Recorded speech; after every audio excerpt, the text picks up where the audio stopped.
सद्गुरु तत्वदर्शी संत रामपाल जी महाराज के मंगल प्रवचन।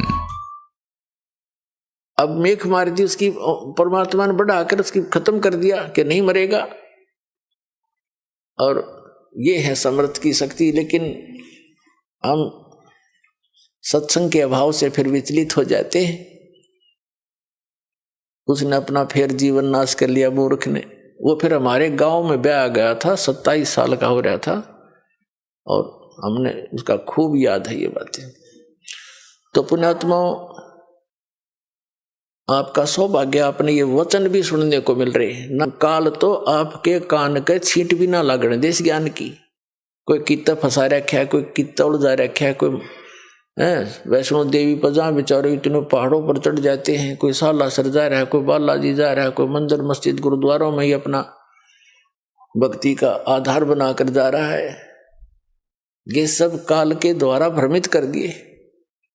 अब ये ज्ञान शुरू किया परमात्मा ने, और जो यहाँ आएगा उसका कल्याण अवश्य होगा और उसके ये सुख अवश्य मिलेंगे उनको।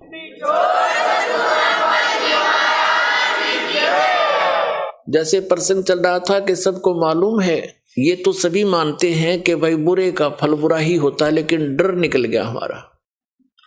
डर कब निकलता? जब हमें ज्ञान नहीं रहता।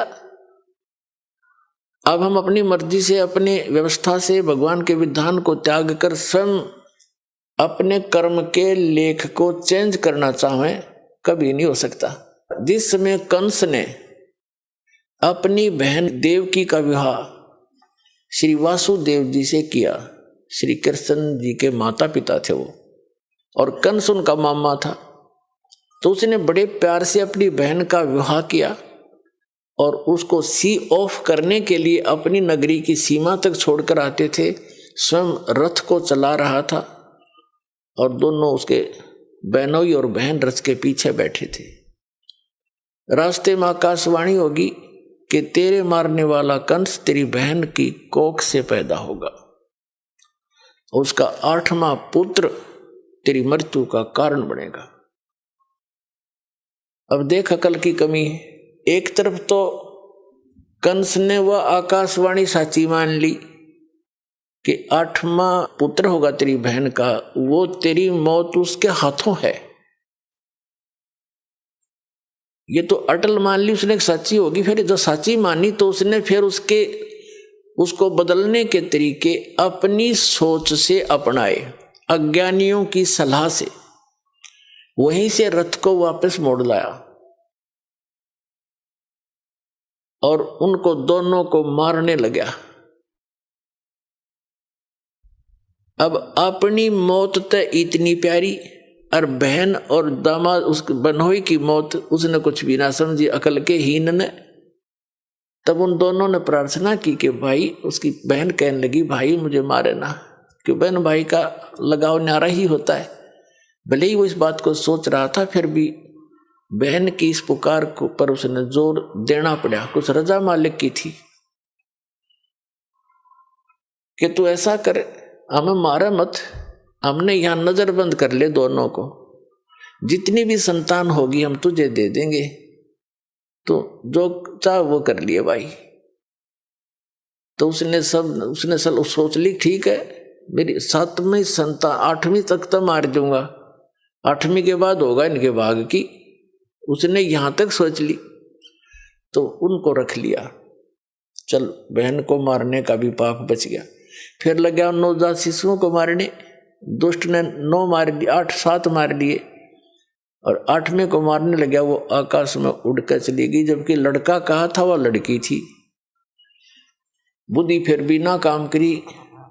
तो कहने का भाव यह है कि उसने अपने स्तर से अपनी किस्मत को चेंज करने के लिए, आयु बढ़ाने के लिए सारे यत्न कर लिए, और वो की वो हुई जो आकाशवाणी ने कहा था। तो क्या अकल थी उसमें? एक तरफ तो आकाशवाणी को फाइनल मान रहा है कि ऐसा होगा ही होगा, जब होगा तो ठीक है, हाथ खड़े कर देना। अगर मैं दुष्ट हूं, मुझे शायद मैंने भी कभी उस बच्चे को मारा होगा, आज अपना बदला ले लेगा, 8वीं संतान कौन सी आज हो जाएगी, तो इस करके जी लेना चाहिए था। और वो मर्या भी और पाप और इकट्ठे कर लिए। जब उसको ये पता चला ना कि आकाशवाणी फेर होगी, काल के तो ये काम है, पाप का घड़ा भरुआ है वो। जब श्री कृष्ण जी का जन्म हुआ जेल में, और उसे लेकर उसका पिता दूसरे स्थान पर अपने मित्र के यहाँ छोड़ आया, वहां से नवजात उत्पन्न लड़की को वापस लाकर वहां रख दिया।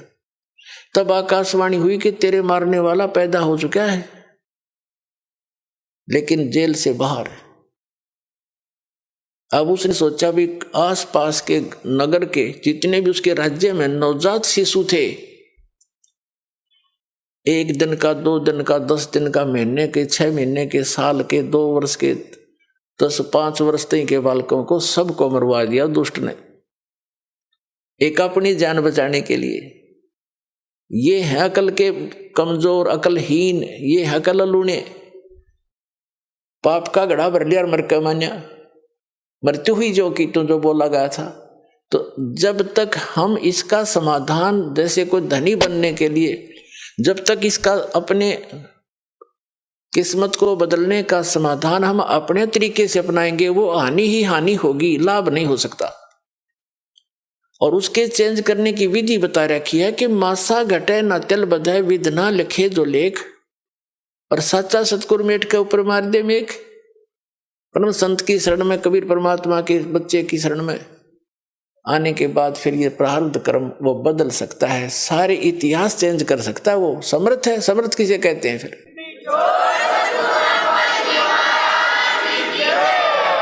अपने आत्मा परमेश्वर हमें याद दिलाते हैं कि तुम यहां के वासी नहीं हो,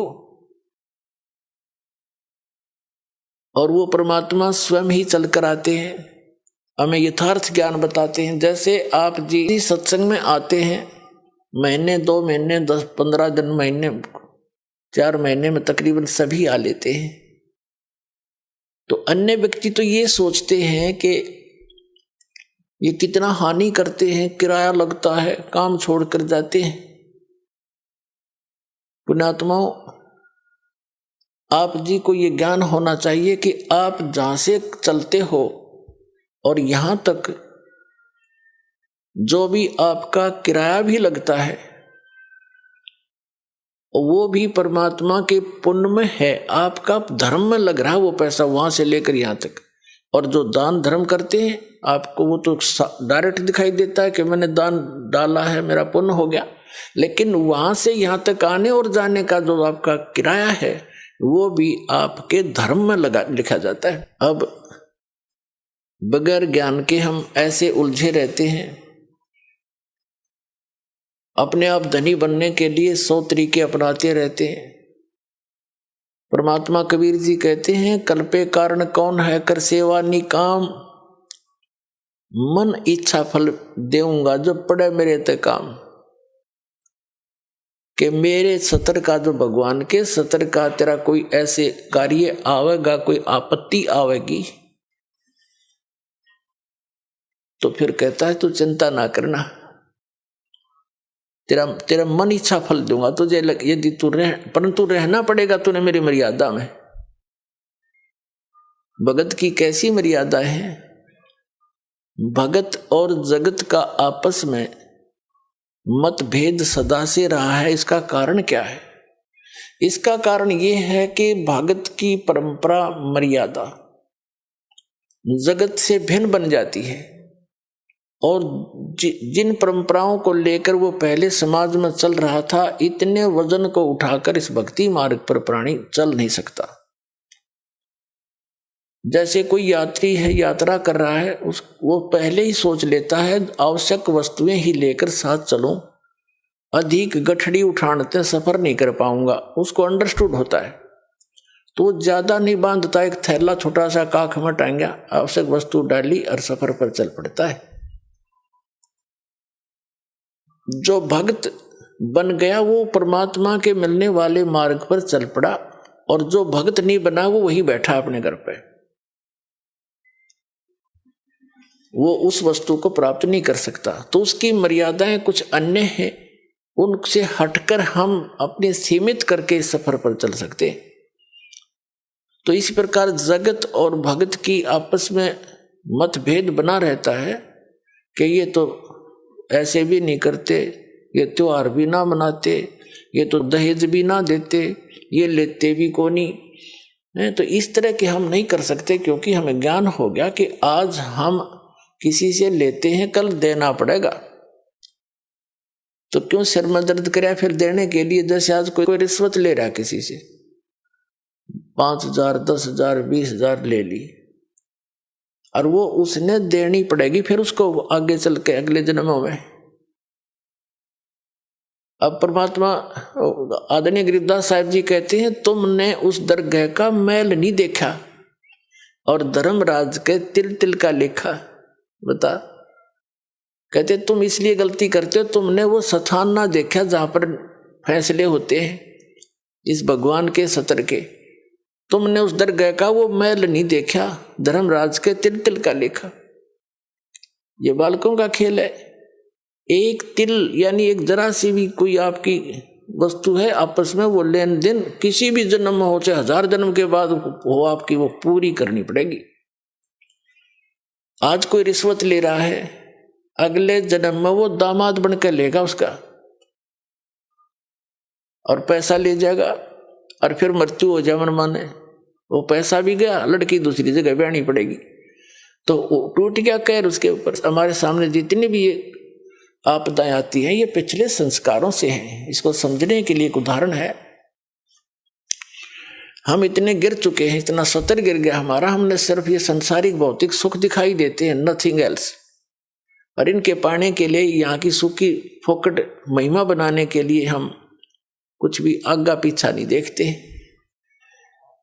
एक व्यक्ति का विवाह हुआ, एक पुत्र उत्पन्न हुआ, उसकी पत्नी की मृत्यु होगी, उसने दूसरी शादी की, 10-12 वर्ष के बाद दूसरा पुत्र हो गया, वो स्वयं भी मर गया, उसकी पत्नी भी मृत्यु को प्राप्त होगी। अब बड़े लड़के का विवाह हो चुका था, छोटा भी बालक था, 10-12 वर्ष का, 13 वर्ष का। तो क्या हुआ, वो छोटे वाला बीमार पड़ गया। बीमार हो गया तो उन्होंने कुछ थोड़ा बहुत ट्रीटमेंट करवाया, फिर किसी ने बताया कि इसको वहां ले जाओ, हफ्ता 10 दिन वहां रखना पड़ेगा, कितने पैसे लगेंगे, 500 रुपये का खर्चा होगा। उस समय 500 रुपये आज के 5 लाख से भी ज्यादा समझ लो। तो उन्होंने विचार किया कि 500 रुपये वहां लगा देंगे, और फिर इसने ये मृत्यु को तो निकट है, ये मर जा तो बढ़िया, सारी संपत्ति इसकी हमारे नाम आवेगी, काम आवेगी। यानी 10-15 एकड़ जमीन थी उसकी, उसके हिस्से की। उस लालच में उन्होंने के स्कीम बनाई, एक डॉक्टर से बात करी, वैद्य से, कि वैद्य जी तू ऐसे ऐसे कर दे, ये बीमार तो है ही, किसी को पता भी नहीं चलेगा। वो भी लालच में डूब गया। 500 रुपये, उसने 100 रुपये लिया, जैसे भी लिया, और उसको विष दे दिया बच्चे को, वो मर गया। मर गया तो कुछ दिन के बाद वो तो खुशी का ठिकाना नहीं, किसी को पता चला नहीं, रास्ते का रोड़ा भी निकल गया उनके सोच से। फिर बताते हैं कि उनका बच्चा लड़का हो गया 1 वर्ष के बाद। अब खुशी का ठिकाना नहीं, पाला पोसा, उसका विवाह कर दिया। 16 जल्दी विवाह कर देते थे तो 12-13 वर्ष के का, 15-16 वर्ष का जब वो लड़का हो गया, बीमार हो गया, संतान कोई थी नहीं, इतना बीमार हो गया कि अपने पुत्र को उन्होंने जहां भी जिसने बताया, झाड़ फूक करने वाला या कोई वैद्य डॉक्टर, सब जगह ले गए, वो जमीन भी बेच दी, आधे से भी अधिक, और उसको कोई आराम होने का नाम नहीं। एक दिन वो उसका पिता बैठा, लड़का लेटा हुआ चारपाई पर, कति अस्थि पिंजर शेष था। तब उस लड़के ने कहा कि भाई साहब, अपने पिता की तरफ मुंह करके कहा, भाई साहब। अब उसने सोचा तो कति इसकी बुद्धि भी खत्म हो ली, मुझे भाई कहने लग गया। कहा कि भाई साहब मेरी लकड़ियों की व्यवस्था कर ले और एक कफन तैयार कर ले। वो कहता है बेटा मैं तेरा बाप हूं, मैं तेरा पिता हूं, भाई नहीं हूं। बोला नहीं, तो मेरा भाई है। अरे सुन ले राम कहानी, मैं तेरा वही भाई हूं जिसको तूने विष देकर मारा था। और किस लालच में कि यह संपत्ति तेरे नाम हो जाएगी। यह संपत्ति भी मेरी आली सारी तूने बेच बेच कर मेरे ट्रीटमेंट पर लगा दी है। अब केवल तेरा मेरा हिसाब एक कफन और लकड़ियां का रह रहा हो, कर ले त्यार। तब उसकी वह बुद्धि के सक्रिय खुल गए। अगर सचमुच मैंने तो नाश करया, भाई मारा और संपत्ति भी गई। रोन लग गया आंखों में पानी भर के। तो वो लड़का कहने लगा भी रोन दौड़ तो कुछ ना पाखंडी, तो अपनी तैयारी पकड़े।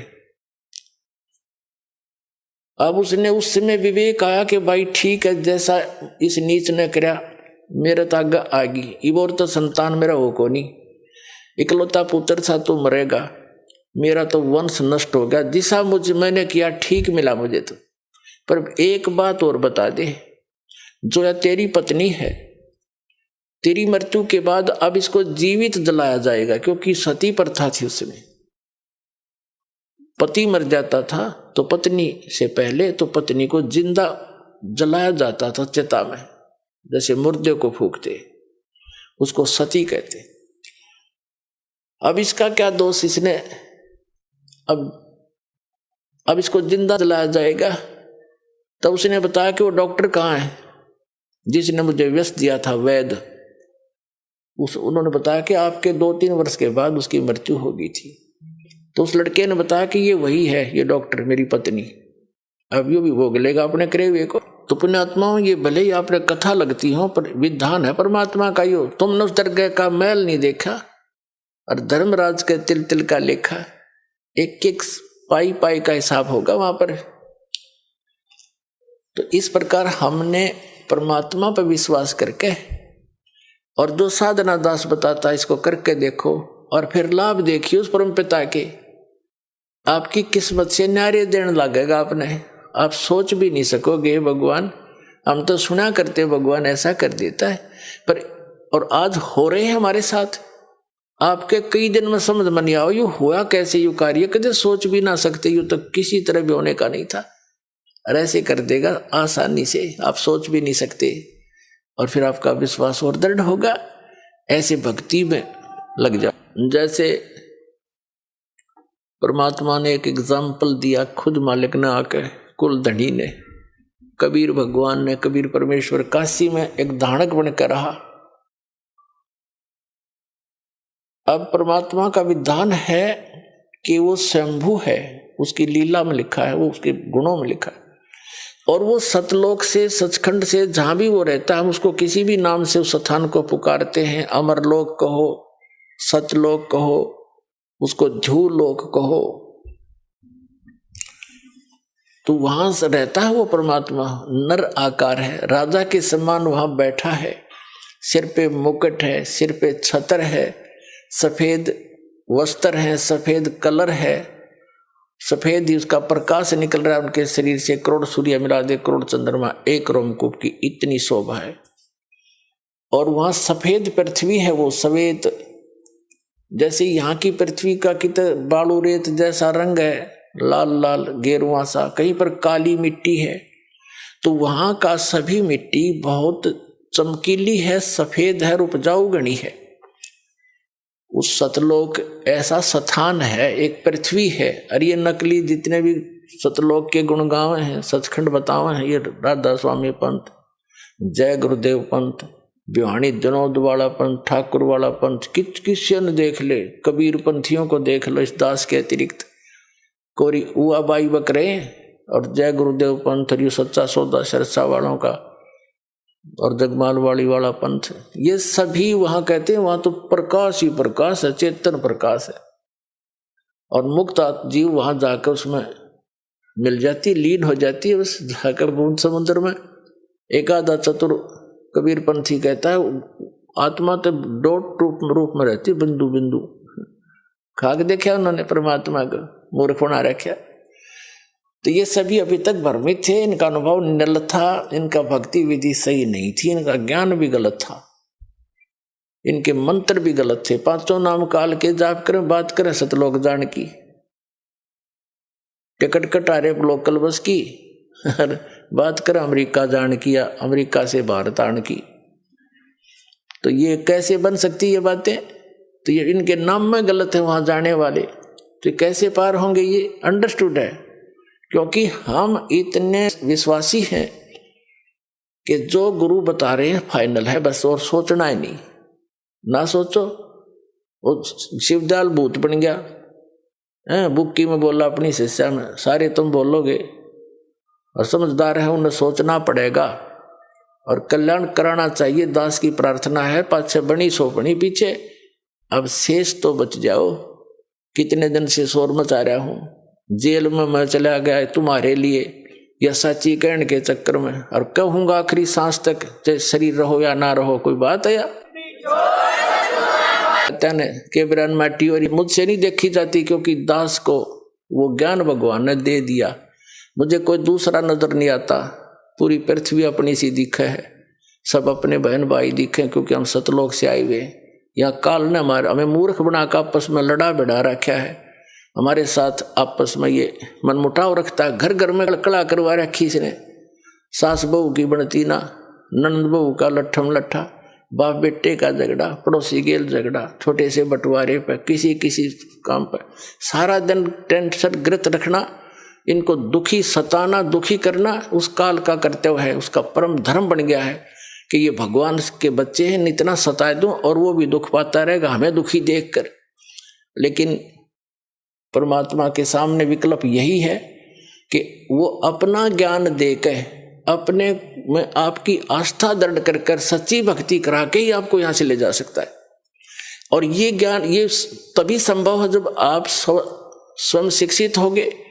तो अब शिक्षित करना पड़े आपको परमात्मा ने, और शिक्षित करके अब जितने भी संत थे, पंथ थे, धर्म मजहब थे, उनके सदग्रंथ भी विद्यमान हमारे पास, और उनका अनुभव वर्तमान के जितने भी कलियुगी संत महंत हैं, आचार्य शंकराचार्य हैं, किसी भी धर्म पंथ के, वो क्या हमें बता रहे हैं ये आपको मालूम है। और सदग्रंथ दास दिखा रहा है कि ये बताते निराकार भगवान को, किसी से बात कर लो, चाहे हिंदू है, चाहे मुसलमान, सिख या ईसाई है, कहते परमात्मा तो निरंकार है, वो तो निराकार है, वो तो प्रकाश ही प्रकाश है। ऐसी सुनी सुनाई दंत कथा से पवित्र बाइबल आपको दिखा दिया दास ने, उसमें लिखा है परमात्मा ने मनुष्यों को अपने जैसा बनाया, नर और नारी करके उनकी सृष्टि की। तो भगवान निराकार, पूछ कर देखो किसी भी ईसाई धर्म के पवित्र आत्मा से कि परमात्मा कैसा है, वो कहेगा गॉड इज फॉर्मलेस, परमात्मा निराकार है। तो क्या खाक पड़ा उन्होंने पवित्र बाइबल को? फिर बाइबल को वो फाइनल मानते हैं। तो बाइबल में तो साकार लिखा परमात्मा, मनुष्य दृश्य है। ऐसे ही वेदों के पढ़ने वाले भगवान को निराकार बताते हैं, और वेदों में स्पष्ट लिखा है कि परमात्मा मनुष्य दृश्य है, राजा की तरह बैठा है, वहां से गति करके आता, भक्तों से मिलता है, उपदेश देता है, और कवि की तरह प्रक्रिया करता है, कवियों की तरह जगह जगह जाकर लोकोक्तियों के माध्यम से, दोहों के माध्यम से, शब्दावली के माध्यम से, शब्दों के माध्यम से अपना ज्ञान प्रचार करता, उपदेश देता है। और कुरान शरीफ में लिखा है कि पवित्र बाइबल ने जो समर्थन किया है कि परमात्मा ने 6 दिन में सृष्टि रची, 7वें दिन तख्त पर जा बैठा, और उसमें लिखा है कि उस परमात्मा ने मनुष्यों को अपने जैसा बनाया। वही ज्यों का त्यों 40% विवरण पवित्र बाइबल वाला पवित्र कुरान शरीफ के अंदर विद्यमान है। सूरत फुरकानी 25 में आयत नंबर 52 से 59 तक स्पष्ट किया हुआ है कि वो कबीर नाम का परमात्मा है। और कुरान शरीफ के ज्ञान देने वाला अल्लाह कहता है अपने पैगंबर हजरत मोहम्मद को कि आप इन काफिरों की बातों में मत आना, वो कबीर सुप्रीम पावर है, वो कबीर अल्लाह है, वो सर्वशक्तिमान है, सब कुछ कर सकता है, और इस वही है जिसने सबकी रचना करी, वो अपने बंधों के गुनाहों से खूब परिचित है। वो कबीर परमात्मा आपके पाप भी नाश कर सकता है, आपके कर्म के। वो वही है जिसने 6 दिन में सृष्टि रची, वो कबीर नाम है उसका। और 7वें दिन तख्त पर जा विराजा, उसकी खबर किसी बा खबर से पूछ देखो, जब तख्त पर जा बैठा निराकार कितना हो गया। वो मुसलमानों को पूछ लो भगवान कैसा है अल्लाह, वो तो बेचून है, बेचून मान निराकार। इन पवित्र वेदों को पढ़ने वाले इनसे पूछ कर देखो, अभी तक आपके पास सबका विधान है, हिंदू धर्म में आप जन्मे हो, इनका तो खूब पता आपको।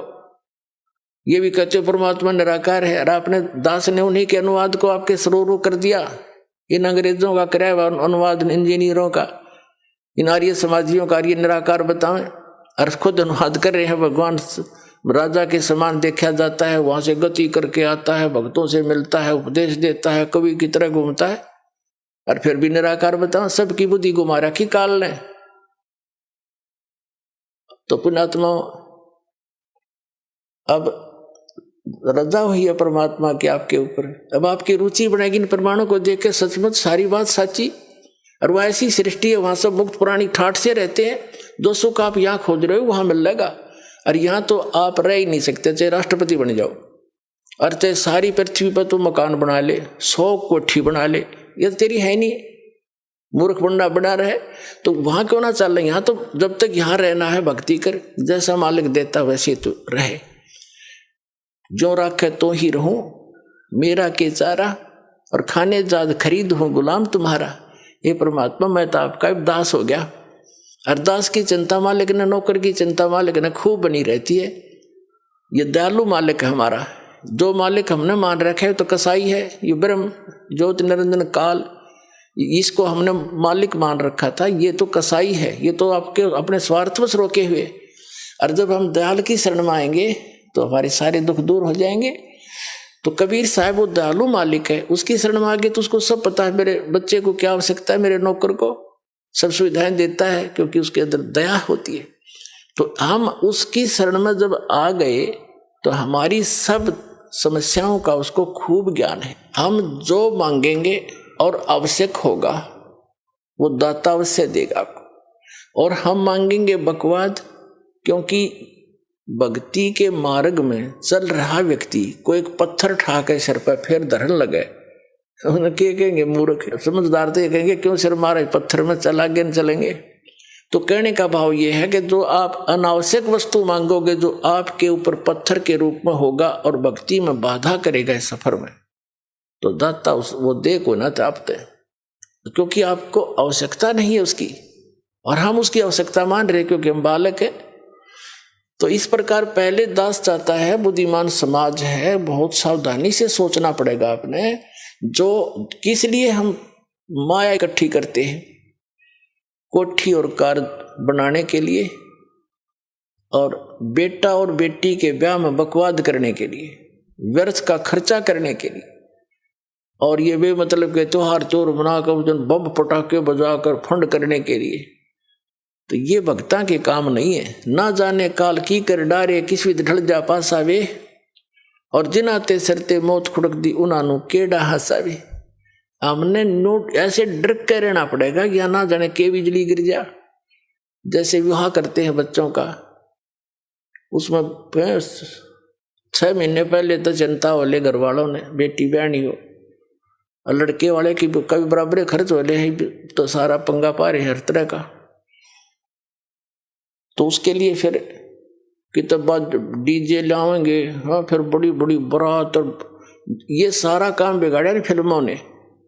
फिल्मों में देखा आपने, कोई सिंपल वे तो ब्याह होता, बकवाद करें सारी, बड़े बड़े राजे महाराजा की तरह आगे पाछे बैंड बाजते चलो और तुरु तुरु तुरु करते चले हैं, लंबे चौड़े लैंप ला के फंड कर रहे। ये ब्याह करो बकवाद, तुम जुलूस तो पहले काट दे बालका का। तो हमने इस विवाह को बहुत सिंपल वैसे करना है, कोई विशेष व्यवस्था नहीं करनी। वैसे तो बुद्धिमान व्यक्ति कोशिश तो अभी कर रहे हैं कि भाई हम तो चुन्नी पे ले आए लड़की को, चुन्नी पे लावे, ठीक है, वो भी तो ब्याह है, वो कौन सा ब्याह को नहीं हुआ। और ये 36 बकवाद करके गाना और बजाना, घुटी लानी, फंड करना, डीजे नाचना, ये बकवाद तो नहीं करने। ना दहेज देना, हम दहेज देकर अपनी बेटी को कितने दिन सुखी कर सकते हैं, कुछ सोच कर देखो। कर सकते हो सुखी? बेमतलब का वो बकवाद और भागी निकम्मा बालक है, फिर नो लालच करें जहां उसने सतावा लड़की न कोर लिया, वो पीवा घुट्टी रो करते लाओ, बेचारी रो पीट के घर वाले दें, चल बस जाएगा बेटी का। बेटी का बसेगा भगवान ते, और उससे हमने दूर कर रखी। तो वो तो फिर कर्म में बसेंगे जिसे उसके हैं। हम सबसे पहले वो धन देंगे अपनी बेटी को जो कभी खर्च नहीं होगा और हर समय उसका साथ रहेगा, सारी आपदाओं को टालेगा और 2 रोटी समय पर देगा। ऐसे हम अपने बेटे को इस मार्ग पर लगाएंगे। वो अपने पर निर्भर होगा, भगवान पर विश्वासी होगा और ज्ञान होगा कि आज मैं दहेज लूंगा, कल इसका गधा बन कर दूंगा, क्या फायदा लेने का। तुमने उस दरगाह का मैल नहीं देखा और धर्मराज के तिल तिल का लेखा। जब हम जब इस ज्ञान से परिचित हो जाएंगे तभी तो हम वहां सतलोक जा सकेंगे, तब से हमारी इच्छा हटेगी यहाँ से। अब जैसे आपको बार बार हम बताते हैं, जैसे श्री मद् भगवत गीता अध्याय नंबर 7 के और श्लोक नंबर 4 में कहा है कि अर्जुन उस ज्ञान को तू तत्वदर्शी संतों के पास जाकर समझ, उनको दंडवत प्रणाम करने से, कपट छोड़कर नम्रतापूर्वक प्रश्न करने से वो तत्वदर्शी संत तुझे उस तत्व ज्ञान का उपदेश करेंगे। वो तत्व ज्ञान है कौन सा? चौथे अध्याय के गीता जी के 32वें श्लोक में कहा है कि अभी तक जो ज्ञान तूने पहले सुना है 31 तक, चौथे अध्याय के 31 मंत्र तक, 25 से लेकर 31 तक, उसमें कोई कैसी क्रिया करता है, कोई कैसी भी कर रहा है, कोई देवता पूज रहा है, कोई स्वाध्याय करता है, जैसे कोई गीता का पाठ कर लेता है, कोई ये सुखमणि साहिब का जाप कर लेता है, कोई वेदों के 5-4 श्लोक याद कर लिए उनको रोज रिपीट कर लेता है, कोई 5 बार की नमाज कर लेता है, और कोई मुंह पर पट्टी बांध कर तीक्ष्ण अहिंसावादी व्रतों को करता है, नंगे पैर घूमता है, और कोई देवताओं की पूजा करता है, कोई योगासन करता है, कोई खड़ा होकर तप करता है, कोई बैठ के करता है। ये सभी अपनी अपनी साधनाओं को मोक्षदायक मानते हैं, जानते हैं, ये सोच रहे हैं हम जो कर रहे हैं सही है। लेकिन चौथे अध्याय के 32वें श्लोक में कहा है कि इस प्रकार की यज्ञों का, धार्मिक अनुष्ठानों की साधना का ज्ञान ब्रह्मण मुखे यानी सच्चिदानंद घन ब्रह्म की वाणी में जो परमात्मा सतलोक से चलकर आता है, स्वयं ही उपदेश देता है, वो यथार्थ ज्ञान है, वो तत्व ज्ञान है। उसके अंदर विस्तार से कही गई है। यहाँ अनुवाद का, गीता अनुवादकर्ताओं ने गलत कर रखा अनुवाद। ब्रह्मणे का अर्थ इन्होंने वेद कर दिया। ब्रह्मणे मुखे है, उसमें मूल पाठ में एक शब्द है ब्रह्मणे मुखे, उसका अर्थ कर दिया इन्होंने वेद की वाणी में। पता वेद वाला ज्ञान तो बोल ले रहा था भगवान, यो गीता ज्ञान दाता श्री कृष्ण में प्रवेश करके, वो तो अब इसी ब्रह्मणे का अर्थ 17वें अध्याय के 23वें श्लोक में गीता जी में किया है। ब्रह्मणे माने सच्चिदानंद घन ब्रह्म, यानी वो परम अक्षर ब्रह्म। 8वें अध्याय के, फिर आगे बताएंगे, वो अन्य परमात्मा है, वो समर्थ परमात्मा है, वो ब्रह्मणे मुखे, यानी यहाँ ब्रह्मणे का अर्थ समझो सच्चिदानंद घन ब्रह्म की वाणी में। मुख माने अपने मुख कमल से उच्चारित वाणी में जो ज्ञान है, उसमें ये धार्मिक अनुष्ठानों का की जानकारी विस्तार के साथ कही गई, वो तत्व ज्ञान है। चौथे अध्याय के 32वें श्लोक का ये निष्कर्ष है कि इस वास्तविक धार्मिक अनुष्ठानों की, यज्ञों की वास्तविक जानकारी सच्चिदानंद घन ब्रह्म ने अपने मुख कमल से बोला है उस वाणी में, यानी कबीर वाणी में विस्तार के साथ कहे गए हैं। और उनको कर्म जान, यानी वो काम करते करते कर्म योगी होकर के उनको पूरा किया जाता है, और उसको जानने के बाद तो सभी कर्मों से मुक्त हो जाएगा, सभी पापों से। और वो ज्ञान, वो तत्व ज्ञान है। चौथे अध्याय के 34वें श्लोक में कहा कि उस तत्व ज्ञान को तू तत्वदर्शी संतों के पास जाकर समझ।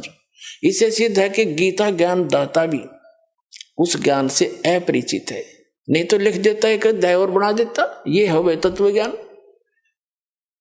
तो वो तत्वदर्शी संत कौन है? ये दास साध वर्तमान में, ये सत्कर मान लियो, थारे दच्चा चाहे ना दच।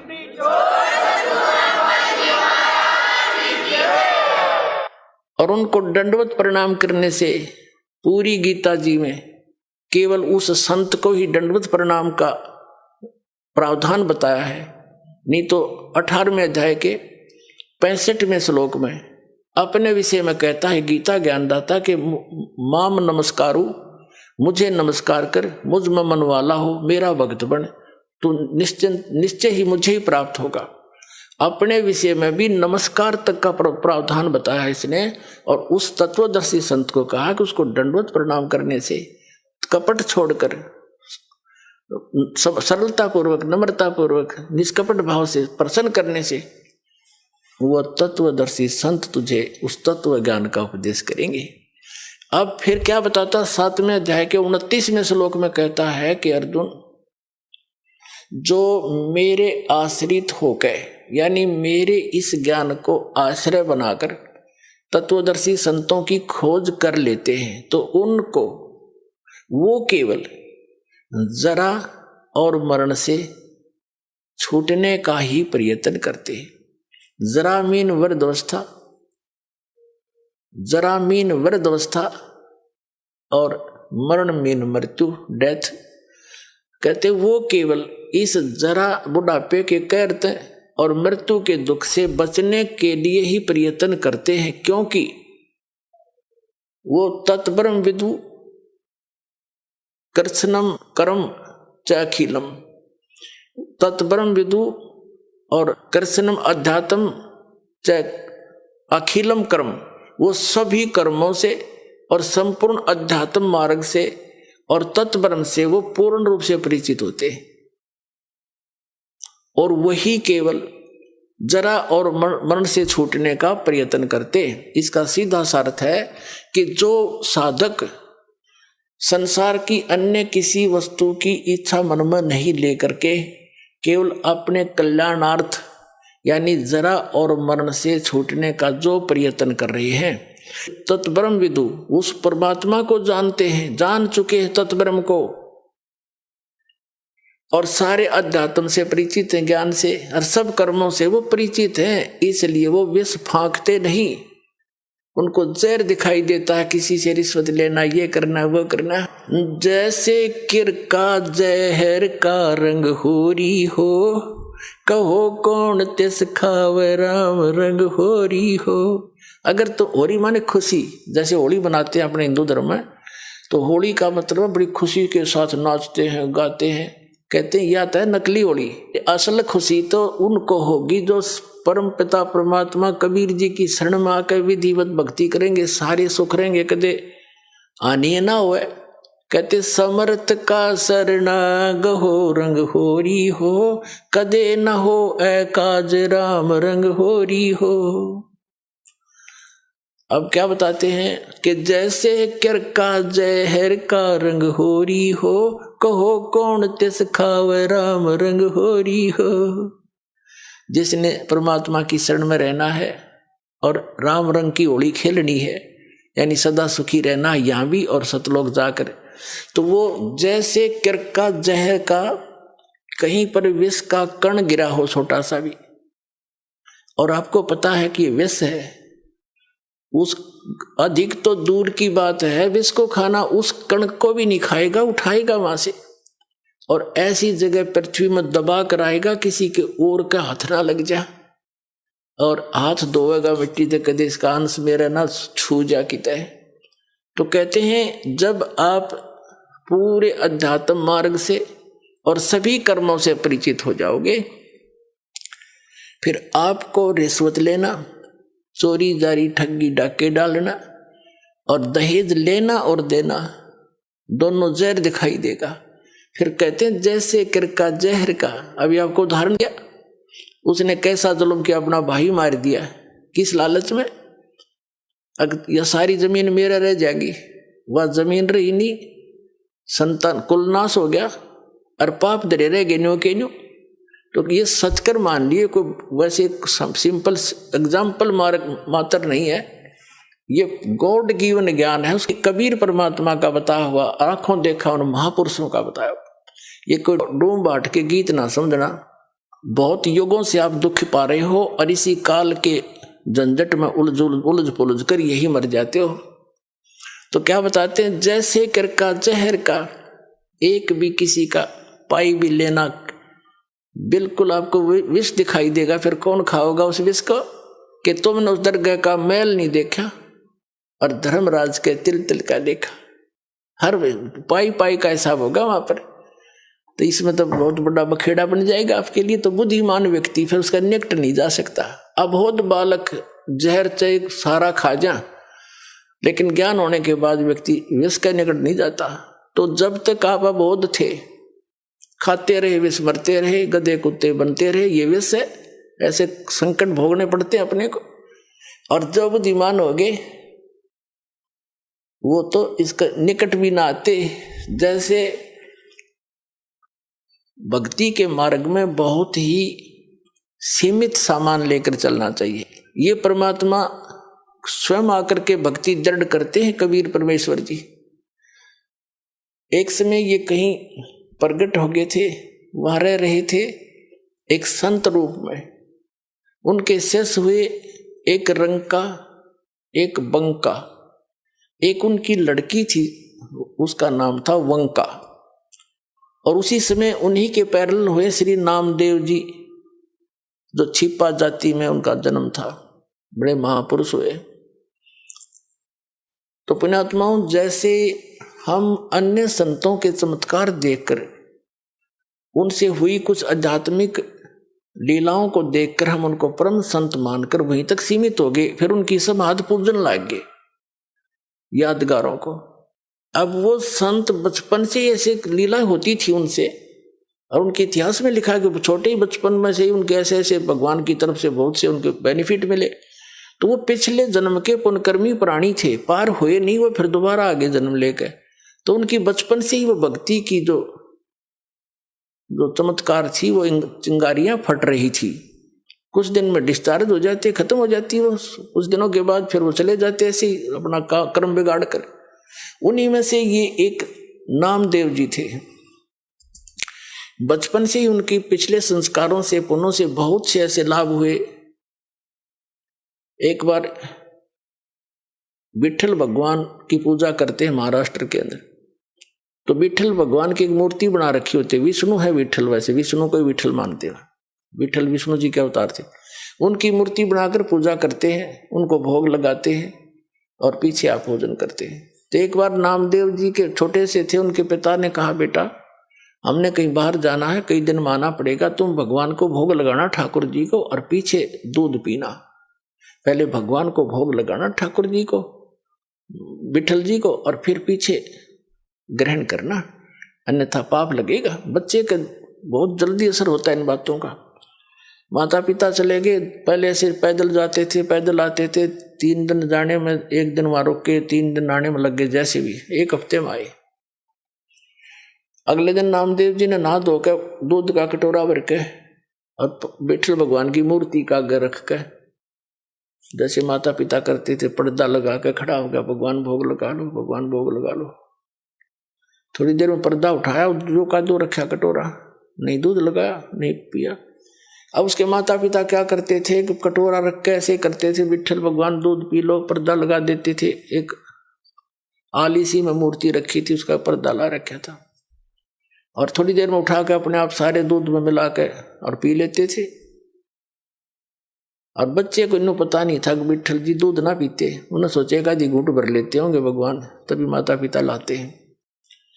उन्हें देखा भगवान ने तो दूध ना पिया, उस दिन भी फिर खुद भी रोटी ना खाई। भगवान आप भोग नहीं लगाओगे तो मैं भी नहीं खाऊंगा, आदेश है मेरे पिताजी का। अगले दिन फिर रख दिया दूसरा भर के, उस दिन भी ना पिया, रोटी नामदेव जी ने भी नहीं खाई। अब तीसरा दिन निकला, बालक मरण हो गया। अब उस समर्थ परमात्मा, यानी उसके पिछले पुण्यों से ऐसे लीला होती है। आए दाता उस विठल वाली मूर्ति का आगे बैठ गए, छोटे से बन के। और नामदेव ने कहा, भगवान जब तक भोग नहीं लगा लोगे तेरा दास टूक टूक ना तोड़े, मरूं चाहे जीऊं, मैं तो बेशक मर जाऊं। तभी आस्था देखी भगत की, भगवान ना आके और दूध पी गया, चढ़ चढ़ पूरा कटोरा पी गए। नामदेव कूदता फिरे, आज राजी हुए मेरे भगवान। नामदेव जी की खुशी का ठिकाना नहीं, आप भी दूध पिया, छक्कर रोटी खाई, आज प्रसन्न हो गए मेरे भगवान, मेरे से कोई रोटी बन गई थी। अब रोज पीवे, रोज दर्दे दूध सामने पीवे गट गट, और फिर मूर्ति सी दिखे। उनके माता पिता आए, उन्हें चिंता थी, बालक है कहीं भगवान को भोग ना लगाया। वो नाते पूछा, बेटा क्या विठल जी को भोग लगाया था? माता जी ऐसा बना, 3 दिन तो इन्होंने कुछ नहीं खाया पिया और मैंने भी नहीं खाया पिया। क्या करा कि मैं दूध रखूं, भगवान ने ग्रहण नहीं किया। मैंने सोचा आपकी याद में दुखी हो रहे होंगे, परमात्मा नहीं पिया होगा और या मुझसे कोई त्रुटि होगी। तो तीसरे दिन भगवान ने, तीसरे चौथे दिन जैसा भी भगवान ने दूध पिया, नहीं पहले भोग नहीं लगाया 3-4 दिन, और मैंने भी खाना नहीं खाया, मरने को हो गया था। अब बच्चे के मुंह की तरफ देखे वो माता पिता, ये क्या बोल रहा है, क्या कैसे भोग लगाया बेटा तेने कि भगवान को भोग रख। 3 दिन तो इन्होंने पिया नहीं, चौथे दिन पी लिया दूध, सचमुच। हाँ, उन्हें सोची लड़का बकवाद करे है, इसने कोई भोग भाग नहीं लाया। क्यों? उनको मालूम था दूध पीता नहीं, मूर्ति पत्थर का दूध पिया करे। वो तो मुंह कर लागे छीटा फिर आप उठा लाया करते थे। उन्हें सोची वो बकवाद कर रहा है, कितना भोग भाग नहीं लाया, खेलता रहा बालकों में। ने बोला साची बता, न तने गढ़ेंगे हम, झूठ बोला तू तो भोग नहीं लगा। भगवान पत्थर थोड़ा, मूर्ति थोड़ा दूध पीती है। अग्नि नहीं दूध पिया, मेरे सामने पिया। उनको और पक्की दचकी झूठ बोला सारी उलट का। ने बोले भाई तू झूठा गणा हो गया नामदेव, और हम तेरे से बात नहीं करते, तेने तो भोग लगा नहीं हमारे भगवान को। वो कहने लगे हमारे सामने लगा के दिखा कैसे दूध पिया। उन्हें प्रतिदिन जैसा करता था, पूरे रूटीन से धोया, कटोरा दूध का भरा और रख दिया। हे भगवान, मेरे माता पिता के विश्वास नहीं रह जाता, भोग लगाओ।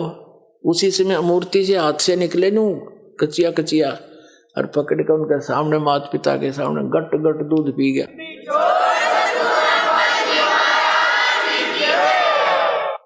तब उसके माता पिता ने सारे गांव में बता दी, नगर में, कि विठल जी ने दूध पिया मेरे बेटे से, दूध पिया मेरे बेटे से। ये और गांव का जच्चा ना वो लागे कहने बकवाद करता है, पाखंड करता है, तो है झूठा कपटी, क्यों पाखंड फैला रहा है।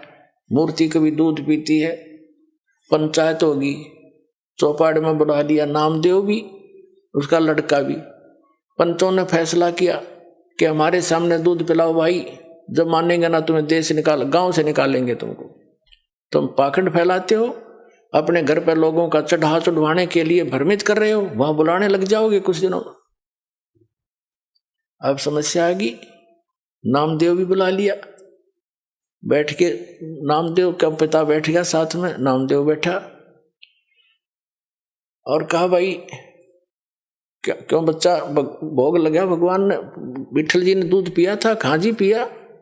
अब ये रखी है मूर्ति अलग से सुथरी स्थान पर बनाकर सटेज सी रख रखी थी कि यहाँ पे ला के दिखा दे, ये दूध रखा। वो अपना जैसे भी नहा धो के आया था, हाथ धोकर रखा कि हे विठल महाराज, दूध भोग लगाओ मेरे दाता, मेरे माता पिता संकट के अंदर हैं, दया करो मेरे मालिक। उसी समय पंचों के सामने हाथ निकले मूर्ति से और गट गट दूध पी लिया। सारे देखे खड़े खड़े।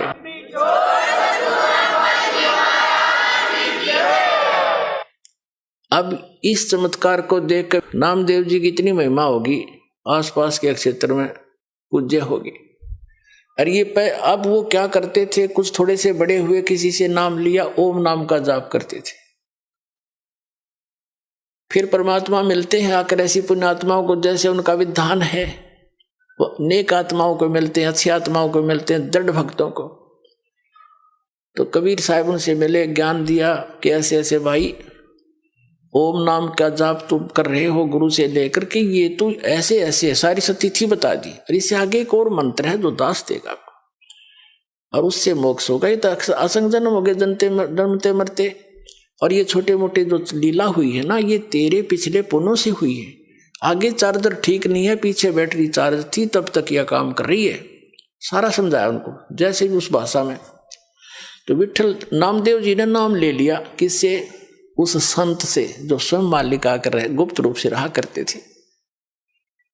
अब नाम भी ले लेते हम, लेकिन वो पुरानी जो साधनाएं हैं, जो क्रियाएं मन में समारी हैं, वो भी साथ करते रहते। एक दिन नामदेव जी, क्योंकि छिपा जाति में थे और ब्राह्मण लोग अन्य जाति वालों को भगवान की आरती में निकट नहीं जाने देते थे, दूर खड़ा रखते थे। वो आरती जहां करते थे विठल जी की, ब्राह्मण वर्ग ही रहते थे वहां, उसको सक्षेत्र था। एक दिन नामदेव जी जा रहे थे, आरती मंदिर में हो रही थी, इतने आत्म विभोर हो गए पंडित जी तो ऐसे वो घंटियां बजा रहे थे, और नामदेव जी ने जूते निकाल लिए दोनों अपने, और जूतों को लगे बजाने, और बजाते बजाते उन पंडितां के बीच में पहुंच गया, जैसे मंदिर की दर्शन करने के लिए मूर्ति के निकट पंडितां के बीच में घुस गया। उन्हें देखा कि कौन आ गया, छोटी जाति का, हाथ में जूते ले रहा, पकड़ के बाजू से और मंदिर के पीछे पटक दिया जाकर, किसने आरती में बाधा कर दी। कहते हैं भगवान कबीर साहब ने उस मंदिर का मुंह फेर दिया नामदेव की तरफ,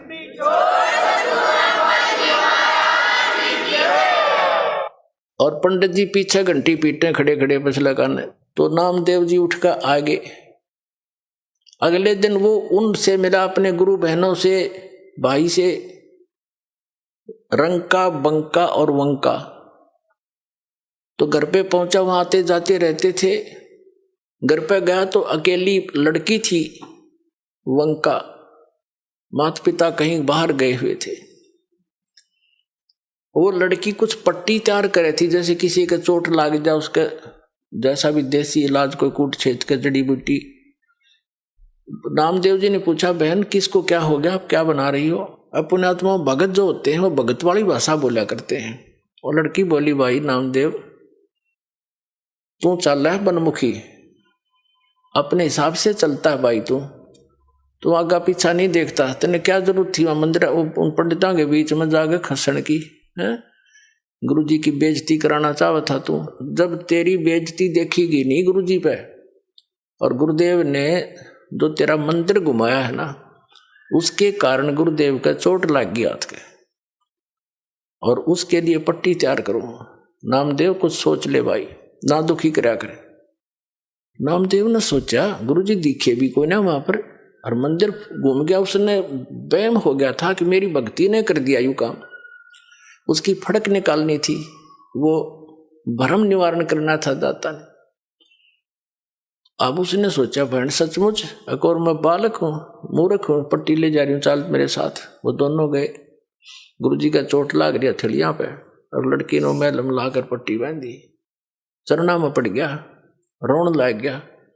ने बोला भगवान मेरे से गलती होगी, माफ करते हो, आगे से ऐसी गलती नहीं करूंगा। बोला कहा बेटा, जब मैंने मार्ग बता रखा, वो मंदिर में टिंडे लेने गया था तू, जो भक्ति मैंने बता रखी, इस विधि से तेरा कल्याण होगा, वहां किस लिए गया था? तुम मानते हो नहीं, मनमुखी चलते हो, इसलिए मार खाते हो। तो उसके बाद उसकी वह दृढ़ता बढ़ गई सचमुच। लेकिन वो तो मालिक थे, वो जैसे आजकल परंपरा चल गई है कि गुरु ही भगवान होता है, गुरु भगवान नहीं होता। वो तो भगवान ना आए थे सीधे गुरु बन के, और अपनी भक्ति की सतिथि बना के रखनी थी। काल नो सोचा है नकली संत, नकली पंथ बना के, नकली नाम जाप करा के इनकी भगवान से आस्था हटा दूं। जो साधना ये करेंगे उससे लाभ तो होना नहीं, आपत्ति नो की नो पड़ेंगी आके, तो कुछ दिन में भक्ति छोड़ देंगे। और परमात्मा सोच क्रियाएं करता है, आप भी आते हैं, कोई एक आधा संत भी भेज देते हैं, तो अधिकतर स्वयं ही आए हैं मालिक ने, और स्वयं ही वो काम करा जो भगवान किया करते हैं। तो वो तो भगवान और गुरु वो तो वन, ऑल इन वन थे, वो तो सब कुछ थे दाता। लेकिन अन्य जो गुरु है वो गुरु है, और भगवान अन्य है। गुरु परमात्मा का पुजारी होता है, और उससे मिलाने वाला मीडिया होता है। गुरु भगवान नहीं होता, भगवान तो भगवान ही होता है। लेकिन उस परमात्मा को पाने के लिए एक विधि बताई है परमात्मा ने, कि अपने गुरु को आप एज ए गॉड ट्रीट करना, उससे भगवान की तरह व्यवहार करना, ताकि जब तुम यहां से जाओगे इसी रूप में आगे भगवान परीक्षार्थ बैठेगा। और यहां जैसा व्यवहार आप कर रहे हो, जैसे विचार अपने गुरुजी के प्रति रखते हो, वो वहां भी होंगे। तो वहां जैसी आपकी व्यवहार विचार त्रुटि युक्त होंगे, तो वहां से आपको रिजेक्ट कर दिया जाएगा, फिर वापस गिर जाओगे। तो इसलिए परमात्मा कहते हैं, गुरु मानुष कर जानते ते नरकइये अंध, महादुखी संसार में आज्ञा काल के फंद। गुरु गोविंद कर जानियो, रहियो बचन समाए, और मिले ते दंडवत बंदगी, नहीं पल पल ध्यान लगाए। अब कहने का भाव क्या है कि जैसे ये दास है, और इस दास के स्थान पर भगवान आ सकते थे, वो आ जाएं, और आप उनको खोज रहे हो, भगवान अब यहां आ जाए। वो भगवान आपका कैसा व्यवहार होगा, जैसा इस दास के प्रति आपका है। अब उस परमात्मा के प्रति जो आपका भाव बनेगा, और वो भाव इस दास के प्रति नहीं है, तो वहां भी नहीं बनेगा आपका फिर उसके प्रति। अब जैसे परमात्मा यहां आ जाए आपको, जिसकी आप खोज कर रहे हो, तो किस प्रकार लपटोगे उसके चरणों में, रोगे, मुंह की तरफ देखोगे, 100 बार शुक्र मनाओगे, भगवान बड़े भाग जाएंगे, दर्शन होगे। जिस भगवान को हम खोज रहे हैं, और वो आज इस दास के स्थान पर होता, वो तो हजारों बार हुए हैं, रहे हैं दाता, हम नहीं समझ सके। उसको जन साधारण एक भक्त संत समझ कर हमने उनसे डील किया। आप जो व्यवहार मेरे से कर रहे हो वैसा उसके साथ करोगे, तो परमात्मा वहां जब जाएगा, तो यहां ये सोचकर हमने गुरुदेव से डील करना चाहिए कि मान लियो भगवान बैठे हमारे सामने, भगवान के सामने कपट से बात नहीं की जा सकती। जो वचन, जो आदेश देव श्रोधार्य होना चाहिए, अपनी नहीं चलानी चाहिए, क्योंकि वो आपके हितैषी हैं, आपका बुरा नहीं चाहते, केवल भले के लिए आपको आदेश देंगे, ऐसा नहीं करना, ऐसा नहीं करना, केवल ऐसा ही करना। तो ये तुम वचन मानोगे तो भगत बनोगे और आपका कल्याण होगा। यह कहते मुख पर वचन करे पर माना, और घर पर जाकर करे विज्ञाना। मुख पर तो गुरु जी की बात मान ले, हाँ जी हाँ जी, और घर जाकर न सोचो ना, नो थोड़ा ऐसे थोड़ा करना है। बताइए मर्यादा कैसे छोड़ेंगे, तो फिर के खाक से सो तुम। जो गुरु वचन पर डट गए कट गए फंद 84 के, भाई जो गुरु वचन पर डट गए कट गए फंद 84। तो गुरु, वो तो गुरु रूप में आए थे मालिक ही, लेकिन दास गुरु रूप में मालिक नहीं, उस मालिक का दास समझो।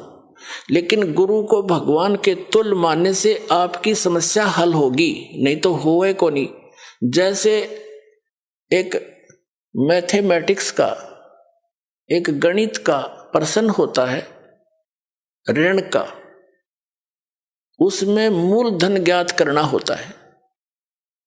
तो मूलधन तो होता करोड़ों रुपए में, अरबों में। उस अरबों करोड़ों वाले मूलधन को प्राप्त करने के लिए मानना पड़ता है, मान लीजिए मूलधन 100 रुपये। वो मूलधन 100 रुपये होता नहीं, लेकिन उसको मूलधन मानने बिना वो करोड़ों अरबों वाला मूलधन आपको मिल नहीं सकता। तो जो परमात्मा है वो तो परमात्मा है, वो तो समर्थ है, लेकिन उस समर्थ को पाने के लिए इस दास को आपने मानना पड़ेगा मूलधन, यानी गुरु मान ले भगवान।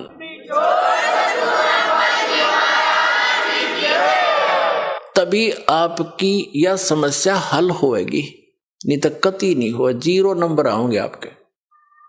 तो इस प्रकार समझदार को संकेत बहुत होता है। अब प्रसंग चल रहा है कि फिर जब भक्ति मार्ग पर चल पड़ते हैं, घना सामान धर के सिर पर नहीं चला जाता है, ये परंपराएं हटानी पड़ेंगी। और जैसे भगवान रखे न्यो रहना पड़ेगा। जैसे कर का जहर का रंग हो रही हो, कहो कौन तीस खावे राम रंग हो रही हो। अब रंग का बंका झोपड़ी में रहते थे, वृद्ध हो गए थे, और क्या करते थे, जंगल से लकड़ी तोड़कर लाते थे, उसको बेचकर अपना खाने जोगा रखकर बाकी गुरुदेव के चरणों में भंडारे में लगा देते थे। तो पुण्यात्माओं, आपका सौभाग्य है, आपको ये अनमोल वचन, अनमोल ज्ञान सुनने जोगा बनाया। पहले तो भगवान ने आपको विद्वान बनाया, शिक्षित किया, और दास को इसका जानकार बनाया। आज आपके रूबरू ऐसा बना दूंगा जैसे पहली का कहता हुआ, अगर वेद गीता और पुराणों को आप याद रखोगे। बोलो सतगुरुदेव।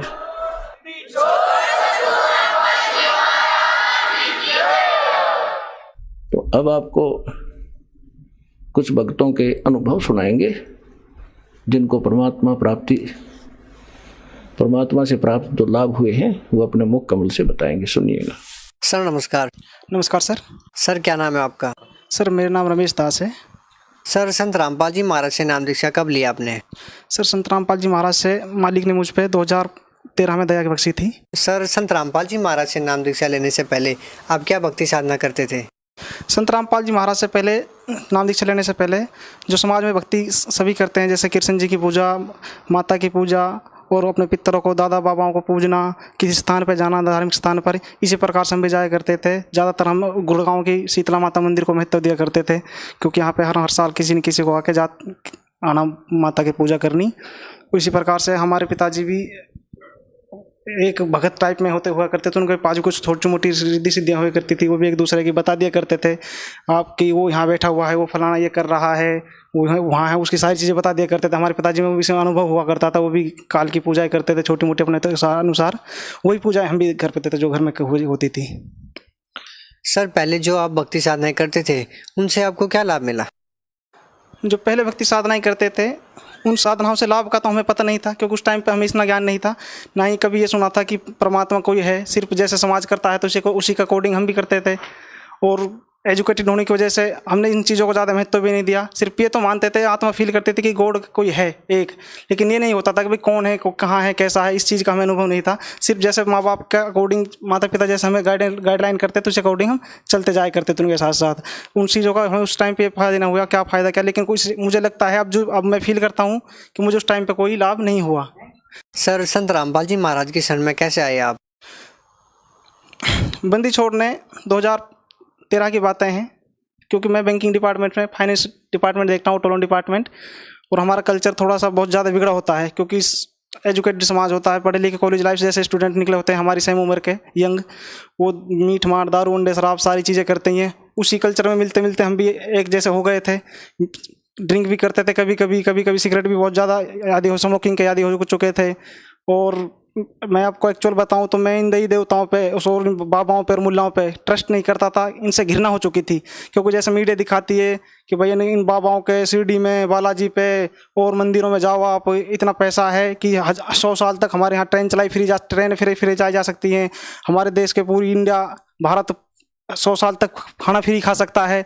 तो ये सोचता था मैंने, इन बाबाओं पे इतना पैसा है, उनके कारनामे देखता था, किसी बाबा ने इस लड़के के साथ ऐसा कर दिया, किसी ने ये कर दिया, किसी ने वो कर दिया, तो ऑटोमेटिकली दिल के अंदर एक घृणा सी हुई पड़ी थी संत के नाम से। उस टाइम पे फिर मैं ऑफिस आ रहा था, हमारे दोस्त की सदर बाजार में एक शॉप है, बुक से ले रहे हो, मैंने उसके पास ज्ञान गंगा पुस्तक रखी देखी, मुझे बड़ा आश्चर्यजनक कुछ हुआ। मैंने माइंड में जो पुस्तक रखी देखी, स्टॉल पे काउंटर पर रखी हुई थी, मैंने ज्ञान गंगा, तो अपने आत्मा के अंदर एक फील किया कि ज्ञान गंगा। मुझे लगा कि ज्ञान गंगा का मतलब तो ऐसा हुआ कि ये ज्ञान की गंगा है। मैंने अपने आप ऑटोमेटिकली फील किया कि ज्ञान की गंगा, इसका मतलब तो होता है ज्ञान की गंगा। तो जैसे ही मैंने सर वो पुस्तक उठाई तो मैंने उसका एग्जाम्पल देखा। मैंने संत रामपाल जी का कभी चेहरा भी नहीं देखा था, ना ही मैं संत रामपाल जी को जानता था, कभी नाम नहीं सुना था। भाभी और संतों की साई जानता था, जैसे राधा स्वामी, धनधन सतगुरु डेरा सच्चो सौ दिन का नाम मैंने सुना हुआ था। इनसे मैं थोड़ा बहुत वाफिक भी था, इनके भक्त कोई ना कोई हमारे लिंक में रहे करते, यार दोस्त फ्रेंड सर्कल में, इसी प्रकार से। तो मैंने जैसा भी देखा संत रामपाल जी को, मैंने कभी देखा नहीं, कबीर साहब को देख के। और जब मैंने उसकी हेडलाइन देखी तो हेडलाइन देखते मैं उस टाइम स्मोकिंग बहुत करता था, 3-3 4-4 सिगरेट फूंक दिया करता था। मैंने सिगरेट पीते पीते 2-3 उसकी हेडलाइन देखी। हेडलाइन में देखने के बाद मुझे ऐसा फील हुआ कि यार ये पुस्तक में कुछ तो है। मेरे सर में दर्द सा होने लगा और मैं कन्फ्यूज हो गया उस पुस्तक को पढ़ने के। यार क्या ब्रह्मा विष्णु महेश के माता पिता हो सकते हैं? यार काल क्या होता है, सृष्टि रचना, आत्माएं क्या, मोक्ष क्या, ये क्या कह रहे हैं यार। मैं इतना कन्फ्यूज हो गया कि मैं उस टाइम कुछ कर नहीं पाया। मैं उस पुस्तक को देख के मैंने सोचा यार, मेरा फ्रेंड था, मुझे उसे भी अपने पास बिठा के कभी मेरे से 10-20 रुपये मांगता भी नहीं था। उस पुस्तक का मैंने उससे रेट पूछा, उसने मेरे से कहा कि 30 रुपये। मैंने कहा तू सैनी साहब, ये 30 रुपये की पुस्तक 15 रुपये इस पर MRP लिखी हुई है, आप 30 रुपये मेरे से किस प्रकार से ले रहे हो? जबकि दोस्त मेरा उसने कहा नहीं भाई साहब इसकी 30 रुपये की पुस्तक है। लेकिन उस टाइम मुझे नहीं पता था कि काल जाल सिस्टम क्या होता है। मैंने तो सोचा मेरे पैसे उस टाइम हम ऊपर के पैसे भी इनकम किया करते थे। मैंने कहा चल 30 रुपये आप रखो, मैं उस पुस्तक को पढ़ता हूँ। उस पुस्तक को जब भी मेरी संडे को ऑफ होता था तो मैं उस पुस्तक को कभी नहा धो के पढ़ने की कोशिश करता था। 3-4 पेज जैसे मैं उस पुस्तक को उठाता ज्ञान गंगा को, मुझे पता चलता कि या तो नींद आ रही है या मेरा कोई बहुत इंपॉर्टेंट काम निकले आ चुका है। मैं जब भी कोशिश करता हूँ उस पुस्तक को, मेरे पास 1 ईयर से उस पुस्तक को रखे हो गए, लेकिन मैं उस पुस्तक का कभी 2 पेज 5 पेज 10 पेज आगे पढ़ ही नहीं पाया। सृष्टि रचना मालिक ने रजा बख्शी पर संत रामपाल जी महाराज ने एक बार कि मैंने वो पुस्तक, हमारे जीजा जी BSF में है दिल्ली में, मैंने वो पुस्तक उनको दी। मुझे कुछ पुस्तक पढ़ी 10-20 पेज, तो मुझे उसमें कुछ समझ में आया। उसने वो पुस्तक पढ़ी, उसने उस पुस्तक के बारे में मुझे गहराई से बताया कि इस पुस्तक में रमेश जी ये लिखा हुआ है। फिर हमारे एक भांजे ने पलवल से नाम लिया हुआ था, सुनील जी ने, उसने हमारी जीजा जी को मेमोरी कार्ड दी। उस मेमोरी कार्ड से पता चला कि जो पुस्तक आप ज्ञान गंगा दी थी वही इस मेमोरी कार्ड में है, उसी संत का है। मैंने कहा क्या एक्चुअल में उसी संत का? मैंने वो मेमोरी अपने फ़ोन में कॉपी की और मैंने और मेरी वाइफ भी ग्रेजुएटेड है, उसने जेबीटी की हुई है। मैंने और मेरी वाइफ ने ईयरफोन कान में लगा के, नहीं हम गुड़गांव में रहते हैं, तो वहाँ लेटे लेटे 4 घंटे रात के 1-2 बजे तक सृष्टि रचना कंप्लीट सुनी। जैसे ही सृष्टि रचना सुनी मैंने संत रामपाल जी देखे तो एक्चुअली मुझे अनुभव हुआ कि यार वास्तव में ही संत, ऐसे संत कि आज तक कभी हमने सिर्फ गीता, वेद, कुरान, पवित्र बाइबल इनका सिर्फ नाम सुना था, कभी लाइफ में देखी नहीं थी, सिर्फ नाम ही सुना था। हम तो ये और सुना करते कि वेद किस पे हैं यार, वेद किसने देखे हैं, वेद कहाँ, गीता यार किसी की समझ में नहीं आती है चीज़ें तो। लेकिन जब संत रामपाल जी को देखा, उनको उदाहरण करते हैं, एक प्रमाण को बताने के लिए संत रामपाल जी कम से कम भी हजारों प्रमाण दे रहे थे एक चीज़ को समझाने के लिए, चारों धर्मों से, सारी चीज़ों से। तो मुझे वास्तव में फील हुआ कि वास्तव में अगर कोई संत है इस धरती पर तो संत रामपाल जी महाराज हैं, इसके अलावा इस धरती पर कोई संत नहीं है। तो इस प्रकार मैंने फिर ज्ञान को ग्रहण किया और एज इतना तड़फ लगी मालिक के लिए, वहाँ जाके फील हुआ कि हमें बड़ौदा बस स्टैंड पे उतरे थे भगत जी सत साहब, वहाँ जाके ऐसा फील हुआ कि जैसे विदेश से टूरिस्ट आते हैं और जो वो क्लाइंट की जो रिस्पेक्ट करते हैं टूरिस्ट आने के टाइम पे, उस टाइम पे हमारी इस प्रकार से रिस्पेक्ट की जा रही थी। आइए सर बैठिए गाड़ी में, भगत जी बैठिए। वहाँ जाने के बाद जाते ही हमें हमारे शूज उतरवा के ले एक्स्ट्रा रखे जाते हैं, सारी सुविधाएं गेट पे लाइन से, सारी चीज़ें भंडारे के लिए, चाय का, पानी का, बिस्कुट का, नाश्ते का। वहाँ किस चीज़ का ऐसा फील हो रहा था कि यार हम अभी तक हर जगह गए होते, हर जगह घूमे थे, टूर पे भी घूमे थे, ऑफिस की तरफ से और जगह भी गए होते, लेकिन ऐसा फील हमें उस एक रेस्टोरेंट में भी अनुभव नहीं हुआ जैसा हमें सिर्फ सतलोक आश्रम बरौड़ा में अनुभव हुआ। सर, संत रामपाल जी महाराज से नाम दीक्षा लेने के बाद आपको क्या लाभ मिला? संत रामपाल जी महाराज से नाम दीक्षा लेने के बाद मुझे लाभ हुआ। बंदी छोड़ सतगुरु रामपाल जी महाराज ने मेरे ऊपर बहुत दया बख्शी। चमत्कार बताने को तो इतने चमत्कार हैं कि अगर पूरी रात भी बीत जाएगी, 2 दिन भी लग जाएंगे, 4 दिन भी लग जाएंगे, लेकिन चमत्कार का मालिक के काम पूरे नहीं हो सकते। क्योंकि इस भक्ति में आने के बाद, इससे पहले हम भगवान को नहीं मानते थे, ना ही भगवान हमें देखा था कभी, लेकिन इस भक्ति में आने के बाद हमें पता चला कि वास्तव में भगवान है और जो 24 हॉर्स हर जीव के साथ रहता है। अगर कोई बंदा ये कहता है कि भगवान नहीं है तो वो संत रामपाल जी महाराज के एक बार ज्ञान समझ के नाम दीक्षा 1-2 साल नाम लेके एक बार भक्ति करके देख ले तो उसे पता चल जाएगा कि भगवान है वास्तव में नहीं है। बहुत से हमारे फ्रेंड सर्कल में कहते हैं कि यार भगवान किसने देखा? तो एजुकेटेड होने के बाद भी भगवान पे ट्रस्ट करता है। भगवान है कहाँ, किसने देखा भगवान? यार ये तो सब कुछ हुए, आप जो करोगे, मेहनत करोगे, सिर्फ आपको उसका मिलेगा। अच्छा पढ़ाई लिखाई करिए, अच्छे अपने बच्चों की परवरिश करिए और अच्छी कोठी गाड़ी बंगले का, सिर्फ यहाँ तक कि हमारी सोच थी और हमारे फ्रेंड सर्कल की भी। लेकिन इस भक्ति में आने के बाद तो मैं उस टाइम पे कुछ बीमार हो गया।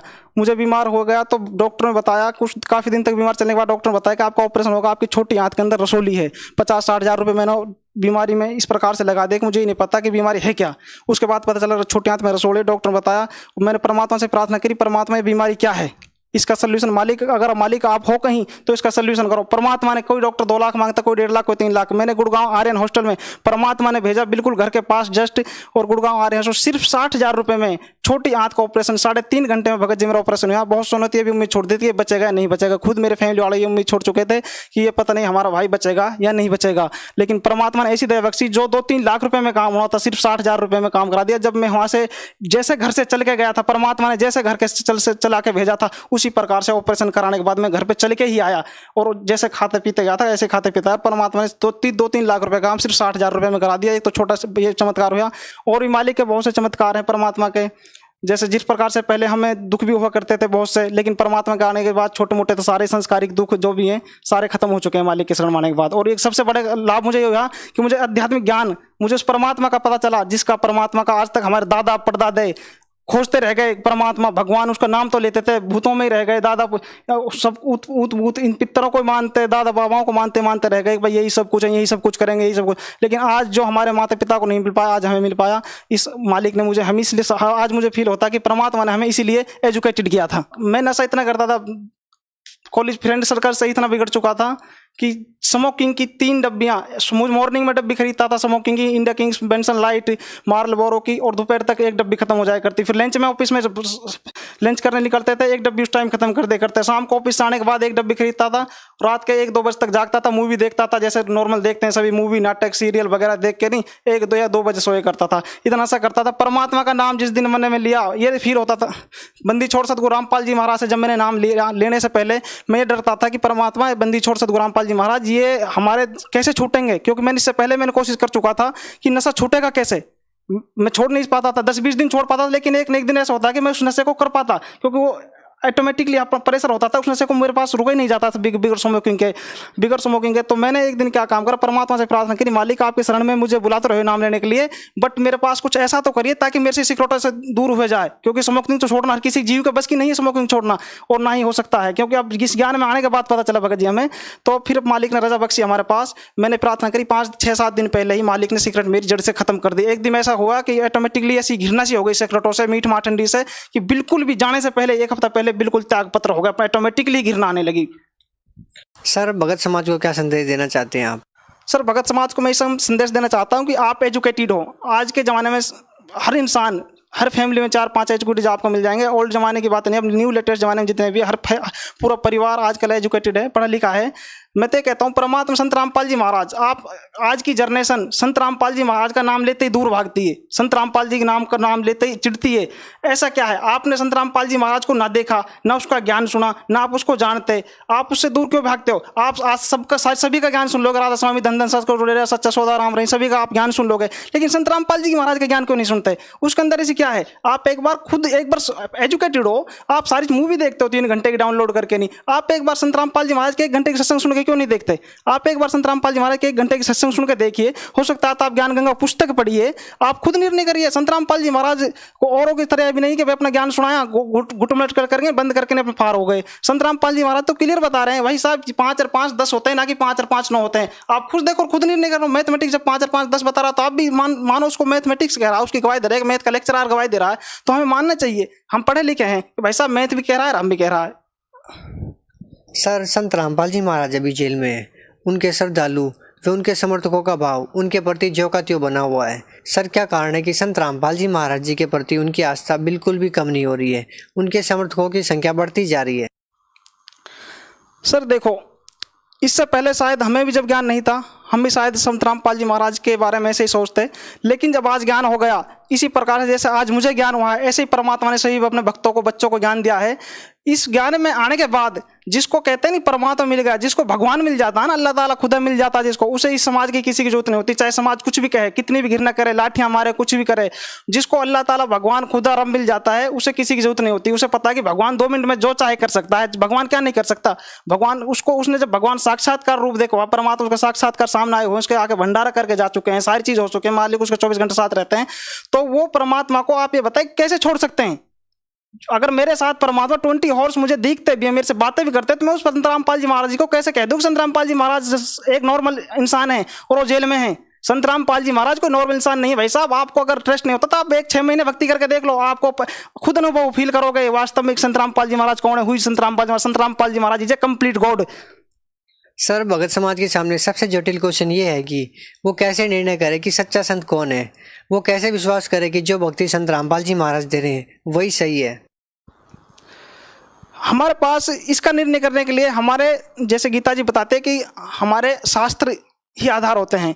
अगर हमें मैथ की किसी चीज़ का, मैथ का हम एक सवाल उठा लेते हैं क्वेश्चन कि 3 और 3 6 नहीं होते, 3 और 3 अगर बाकी संत बताते हैं कि 3 और 3 5 होते हैं, तो हम उसके लिए अपने मैथमेटिक्स को उठाएंगे और एक मैथ के 2 3 4 लेक्चररों को, मैथ के प्रोफेसर जो भी होते हैं उनको पकड़ेंगे, उनके पास जाएंगे, सर ये बताइए मैथ का ये क्वेश्चन है, इसका सेम फॉर्मूला है, सेम सारी चीज़ें हैं, सर इसका निर्णय करके बताइए कि 3 और 3 कितने होते हैं। मैथ और वो लेक्चरर अगर उसकी गवाही देते हैं प्रोफेशनल, भाई साहब 3 और 3 6 होते हैं, तो एजुकेटेड समाज को मान लेना चाहिए कि एक्चुअल में 3 और 3 6 होते हैं। ठीक है सर। तो इसी प्रकार से संत रामपाल जी महाराज चारों धर्मों के लिए, पवित्र गुरु ग्रंथ साहिब, पवित्र बाइबल, पवित्र कुरान शरीफ और पवित्र गीता जी, पवित्र चारों वेदों के अकॉर्डिंग परमात्मा प्रमाण करके एक प्रमाण देते हैं, मालिक ये परमात्मा है और इसकी भक्ति विधि ये है। परमात्मा कबीर साहब, कबीर गॉड है, वेदों में प्रमाण है, कुरान शरीफ में प्रमाण है कि जिस अल्लाह ताला ने 6 दिन में सृष्टि की, 7वें दिन तख्त पे जागा, उस अल्लाह ताला के बारे में मैं नहीं जानता। वो भगवान कह रहा है कल मोहम्मद साहब से कि उस अल्लाह ताला के बारे में मैं नहीं जानता, उस अल्लाह ताला के बारे में तुझे कोई बाखबर बताएगा, बाखबर से जाके पूछ ले। बाखबर का उसमें अंडरग्राउंड भी दे रखा है कि भाई इल्म वाले मतलब तत्वदर्शी संत तुझे बताएगा उस बाखबर के बारे में, मैं भी नहीं जानता। और ये फिर भी जैसे मुसलमान और भी सारे समाज हैं लगे हुए हैं आंख बंद करके, अरे निर्णय तो कर लो, क्या कह रही है हमारी गीता जी, क्या कहती है कि तीनों देवताओं की भक्ति के लिए हमारी गीता जी मना करती है। हमारे वेदों में एक ओम के अलावा कोई मंत्र नहीं है, फिर भी राधा स्वामी, धन धन सतगुरु, डेरा सचोराम, और इनके पास है क्या? आप एक बार इनकी खोज तो करो भाई साहब। जैसे और संत हैं, इनका एक बार आप इनका ज्ञान सुन लो और एक बार संत रामपाल जी महाराज का ज्ञान सुन लो, खुद निर्णय कर लो भाई साहब है क्या। एक बार आप किसी और संत की सत्संग सुनिए, एक बार संत रामपाल जी सत्संग सुनिए, अपना आप निर्णय हो जाएगा। अब आप पढ़े लिखे हो और आजकल कोई किसी को बेवकूफ नहीं बना सकता, ना ही कोई पागल है कि ना कि संत रामपाल जी महाराज के पीछे आंख बंद करके लगेगा। आप खुद निर्णय करो और खुद फैसला करिए सर।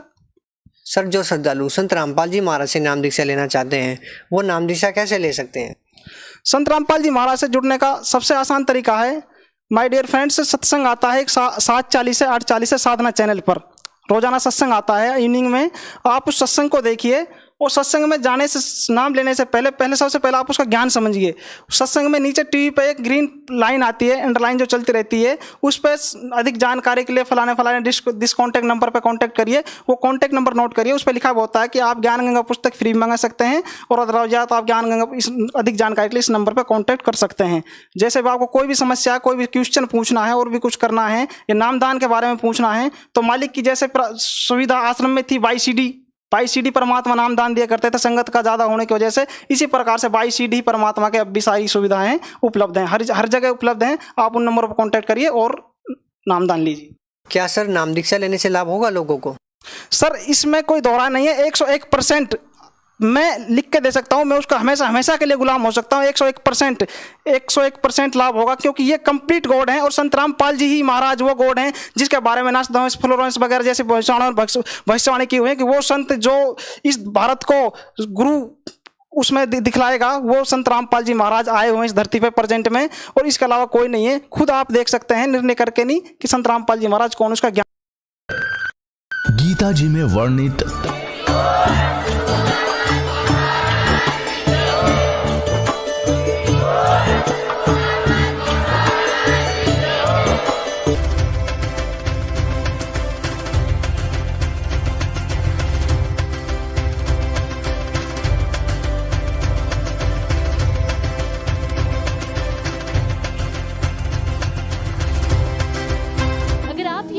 YouTube पर देख रहे हैं तो हमारे चैनल को सब्सक्राइब करें और बेल आइकन को दबाना ना भूलें। अगर आप Facebook पर ये वीडियो देख रहे हैं तो हमारे पेज को लाइक करें।